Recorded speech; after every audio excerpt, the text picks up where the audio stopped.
Acting కూడా చేయమన్నా బేసిక్గా. నాకు డైలాగ్ స్క్రిప్ట్ ఉంటుంది బేసిక్గా, అలానే నేను వాళ్ళు ఇష్టమైనట్టు చేయమంటారు బేసిక్గా. వాళ్ళకి ఏమైనా ప్రాబ్లం ఉంటే నన్ను అడుగుతారు ఎలా చేయాలంటే, నేను ఏదో ఇట్లా అంటాను, నాలాగా ఎవరు చేయలేదు అసలు. అంటే నేను ఆయన చేయలేడు అంటే గొప్ప కాదు, అంటే నాకు రాదు, అంటే నాన్ యాక్టింగ్ అంటారు కదా, అట్లా ఉంటుంది. నేను ఏదో చేయి చెప్తాను, నాన్ సింక్లో మాట్లాడతాను నేను, అంటే తెలుగులో ఇంగ్లీష్లో మాట్లాడి తెలుగులో చెప్తానంటారు, రివర్స్ మాట్లాడుతుంటారు, కట్ అవుతుంటాయి సెంటెన్స్, కంప్లీట్ కూడా చేయను.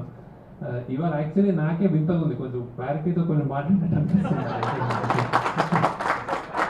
కానీ హీరోయిన్ చేయదమ్మా, హీరోయిన్ వాళ్ళు అంటే మన, కానీ హీరో చేస్తాడు అంటే ఫాలో అవుతారేమో కొన్ని. లీడర్లో రానా ఫస్ట్ సినిమా కాబట్టి కొన్ని చోట్ల నేను అంటే వాళ్ళు ఏదో ఎదుక్కుంటుంటారు యాక్టర్స్.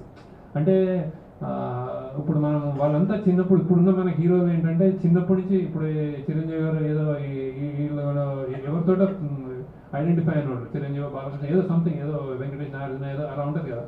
సో అలా చూసి ఉంటారు, లేకపోతే హాలీవుడ్ సినిమాలు చూస్తుంటారు. కొంత సొంతగా ఇవాల్వ్ చేయడానికి ఒక సొంత బాడీ లాంగ్వేజ్, సొంత యాక్టింగ్ కేపబిలిటీ అది ఉండాలి. సో అది ఏమన్నా కొన్ని చోట్ల ఇలా చేయాలని ఏమైనా డౌట్ వచ్చినప్పుడు నన్ను అడుగుతారు బేసిక్గా. అది నాకు రాదు చెప్పడానికి సరిగా. సో ఇంకా ఇద్దరం కలిసి ఇటువంటి మాట్లాడుకుంటుంటే నాలో ఏదైనా యాక్షన్స్ ఉన్నాయి, మేనరిజం ఇట్లా చేయొచ్చు, ఎర్లో పెట్టడం ఏదో ఉందనుకో, అది తీసుకుంటే చేయని నేను ట్రై చేయను. అది ఆ డ్రెస్సింగ్ కొంచెం నా కాస్ట్యూమ్ డిజైనర్ కూడా నేను చెప్పను, కాకపోతే నాకు ఏం నచ్చుతాయి అంటే నేను వేసుకునేది వేస్తే బాగుంటాయని అనుకుంటేనే బాగుంది, అది వేస్తారు. సో లీడర్లో అలాంటి కొన్ని ఉంటాయి, గోదావరి లీడర్ అట్లా.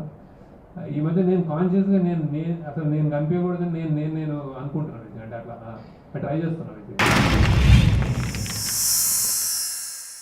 Like and subscribe Eagle Media Works.